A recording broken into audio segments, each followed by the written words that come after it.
ये जो हमारी नई पीढ़ी बर्बाद हो रही है, बहुत बुरी स्थिति है, बहुत बुरी स्थिति। मतलब आपसे जैसे कोई आपका मित्र मिलेगा तो छुपाव रखेगा, लेकिन जब हमसे मिलेगा तो अपना पूरा हृदय खोल देगा। तब लगता है कि कितना मतलब दुर्दशा है इस जीव की। वो बाहर से चिकना चुपड़ा दिखाई दे रहा है, अंदर से उसकी कितनी दुर्दशा है। इसलिए अब हमें तो नहीं लगता कि कोई ये बर्दाश्त करेगा कि स्कूलों में सत्संग सुनाया जाए। प्रायः कौन बर्दाश्त करेगा सत्संग की बातें स्कूलों में सुनाई जाए? तो ऐसा, पर अगर ऐसा हो तो देखो ऐसा पूर्व से होता चला आ रहा है। चाहे राजकुमार हो, चाहे किसी साधारण का बालक हो, गुरुकुल में रखा जाता था, एक ही जगह सब।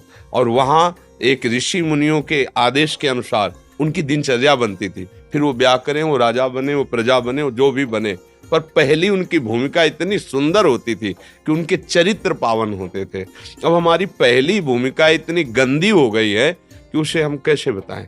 छोटे छोटे बच्चे हैं जो अपने जीवन की नष्ट करने की प्रक्रियाओं के बड़े मर्मज्ञ हो गए। उनको इस विषय का ज्ञान कैसे हुआ? मोबाइल है, कुसंग है, दुष्वार्ता है, दुष्दर्शन है, ये बर्बाद कर रहा है। जितना आप हो सके विद्यार्थियों को पास बैठाल कर, अगर सत्संग ना सुनाने का अवसर मिले तो आप सुनकर सुना दीजिए। मान लो कि बाबा जी सुना रहा है तो निषेध करे, तो आप उन बातों को पकड़कर समझा सकते हो, पर्सनल समझा सकते हो, एक एक विद्यार्थी को समझा सकते हो। माँ की तरह गुरु होता है, चाहे वो शिक्षक हो, चाहे वो भगवत मार्ग का हो, वो माँ की तरह होता है। कभी दुलार करना, कभी आंख भी दिखाना, और इतना प्रिय अपने विद्यार्थियों से बर्ताव करना चाहिए कि वो जैसे अपनी माँ से सब बात बता देते हो वैसी तुमसे बता दें। हमारे जितने भगवत प्रेमी शरणागत जन हैं, इनको हम इतना प्यार करते हैं कि अपनी गंदी से गंदी स्फुरणा को हमारे सामने बता दो, डरो मत, बता दो। फिर वो देखते हैं कैसे तुम्हारे ऊपर हावी होती है। जब आप कपट कर लेते हो, लेते हो, फिर हमारे हाथ की बात सुने, मोहि कपट छल छिद्र, तो आप खोलकर सामने रखिए हृदय में, फिर उस पर विचार करते हो, क्योंकि हम अकेले थोड़ी हैं। हम हैं, हमारे गुरुदेव हैं, आचार्य हैं, इष्ट देव हैं, जिनकी प्रबल माया है, वो मायाधीश हमारे प्रभु है। देखते हैं कैसे बिगाड़ सकता है। पर क्या है कि इतनी प्रियता भी देनी चाहिए, और इतनी प्रियता ना दे कि आज्ञा को उल्लंघन कर दे। ये बहुत चतुरता है। हमारा प्रिय शासन भी हो और प्रिय व्यवहार भी हो। क्यों छोटी सी छोटी बात विद्यार्थी ऐसे ही कि हमारे मन में, हाँ, फिर उसको समझाए, उसको अगर कोई गंदी क्रिया है तो एकदम उसे निराश न करें। कोई बात नहीं, सबसे गलती हो जाती है, एक बार आप इसे छोड़ने का प्रयास कीजिए, अब दोबारा ऐसी गलती ना करें। मतलब बहुत प्यार से, हमें तो लगता है माता पिता को भी ऐसा करना चाहिए, अपने पुत्रों को बैठाल कर दोस्त की तरह बात करनी चाहिए। अच्छा, तो कोई गर्लफ्रेंड बॉयफ्रेंड बना क्या आपका? बड़े प्रेम, मतलब ऐसा शासन नहीं रखना चाहिए इतना कि वो भयभीत होकर अपने हृदय की बात ना बता पावे। कुछ बच्चे ऐसे होते हैं जो निकलना चाहते हैं, संकट में फंस गए, पर वो सोचते हैं कि अगर मैंने मम्मी पापा से कहा तो इस संकट से ज्यादा वहां संकट पड़ जाएगा। मुझे माता पिता से विनय है बच्चों के कि एक समय ऐसा निकालो जो 5 मिनट 10 मिनट अपने बच्चों के साथ दोस्त जैसा व्यवहार करो, बैठो बात करो। कोई भी समस्या का समाधान माता पिता से सहज में हो सकता है, क्योंकि वो प्रथम गुरु हैं और बहुत प्यार करते हैं। उनका रक्त इस शरीर पे संचलित हो रहा है। कोई ऐसे ही दुष्ट राक्षसी स्वभाव वाले हों तो बात अलग, कोई अपने बच्चे का अहित थोड़ी करना चाहता है। कोई भी माता पिता, तो बच्चों को चाहिए अपने हृदय की बात अपने टीचर से, अपने गुरु से, अपने माता पिता से रखे, क्योंकि उस समय अज्ञान की धरा होती है, उनको पता नहीं होता। खिलवाड़ में वैसे संकट में फंस जाते हैं कि फिर कोई रास्ता नहीं निकलता, और माता पिता विज्ञ होते हैं, उस रास्ते से निकालने का उनको भगवान ज्ञान दिए हुए हैं। क्योंकि जैसे जैसे अवस्था बढ़ती जाती है ना, विवेक भी, बुद्धि भी बढ़ती जाती है। तो मुझे लगता है माता पिता को भी चाहिए कि बच्चों के साथ मित्रवत कुछ समय व्यवहार करें और पूरी जांच रखें, और उनको इतनी खुली छूट दे। अगर ऐसा आपके मन में कोई बात है तो हम उसे पूरी करेंगे ना, आप हमें बता दो ना। अगर मुझे सही लगा तो मैं 100% तुम्हारा साथ दूंगा। मतलब उनको लगना चाहिए कि मेरे मम्मी पापा वास्तविक मुझे प्यार करते हैं, तो वो अपने दिल की बात रख देंगे। और अगर ऐसा कि अगर, तो फिर उनको लगेगा कि अगर यहाँ तो हम बच सकते लेकिन वहां तो हमारी बहुत बुरी स्थिति हो जाएगी घर में। ऐसा नहीं होना चाहिए, शासन होना चाहिए। हम इस बात पे राजी हैं कि थोड़ा निगाह का भय तो होना ही चाहिए। कि मम्मी पापा अगर नेत्र टाइट कर दे तो बच्चे को भय लगे, पर इतना भय भी नहीं होना चाहिए कि वो आपसे अपने दिल की बात ना कह सके। टीचर को भी ऐसा ही चाहिए, गुरु को भी ऐसा ही चाहिए। तो ऐसा जो आपका विचार हो परम वंदनीय है, और हम प्रार्थना करेंगे सबसे कि अपने मित्र से, अपने पुत्र से, अपने परिवार से ऐसी शिक्षा के द्वारा व्यवहार कराया जाए। नहीं तो बड़ा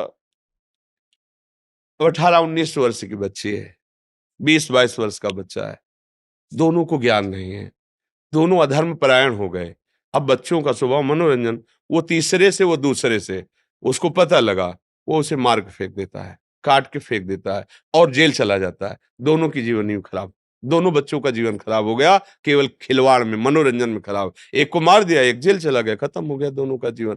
मुझे लगता है इस विषय पर अपने बच्चों पर बहुत ध्यान देने की जरूरत है, क्योंकि नई अवस्था में मन बहुत तूफान होता है और उसकी जो मांग होती है उसको हम वचनों के द्वारा और व्यवस्था के द्वारा संभाल सकते हैं। बिनु अवसर भयते राजू, उनको इतना अवसर न दे, क्योंकि वास्तविक नहीं ज्ञान है उनको।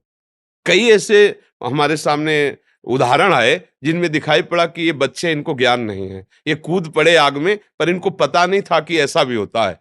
आज का समाज बड़ा छली और कपटी बनता चला जा रहा है।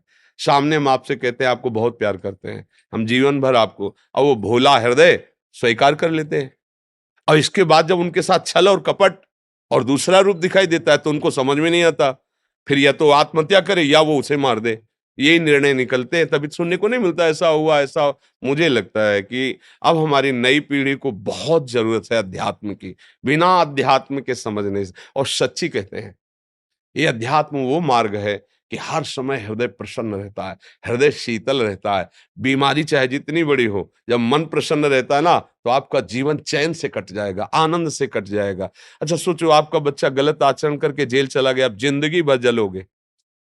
आपके बच्चे के साथ गलत हो गया, वो जीवन, आप जिंदगी भर जलोगे।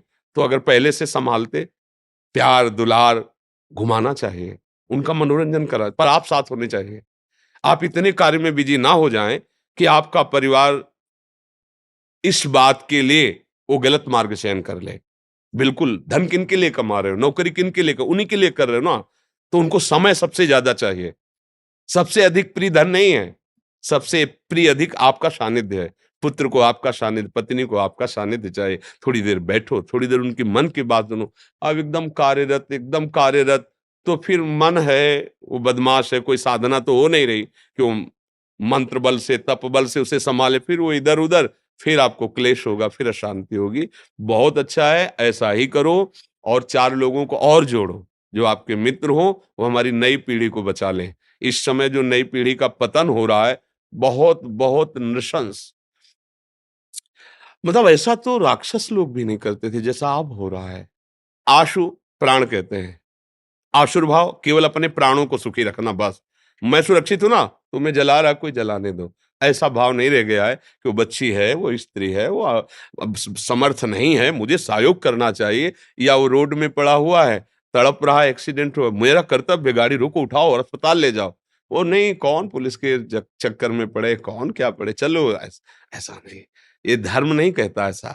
धर्म सिखाता है, अध्यात्म सिखाता है, आप उस समय अपनी पूरी ताकत लगा दो उसको बचाने के लिए, तो क्या होगा, आपके सारे पाप नष्ट हो जाएंगे और आने वाला दुख नष्ट होकर के सुख में बदल जाएगा। कोई भी कर्म ऐसा थोड़ी बिना फल दिए चला जाए। तो अब इतना स्वार्थी जीवन होता चला जा रहा है, इतना मनोरंजन हम करने लगे हैं कि धर्म अध्यात्म सब एक कोने में खड़ा है। कोई उसे पहचानना ही नहीं चाहता, जिससे सुख मिलता है, जिससे शांति मिलती है, जिससे स्वस्थता बढ़ती है।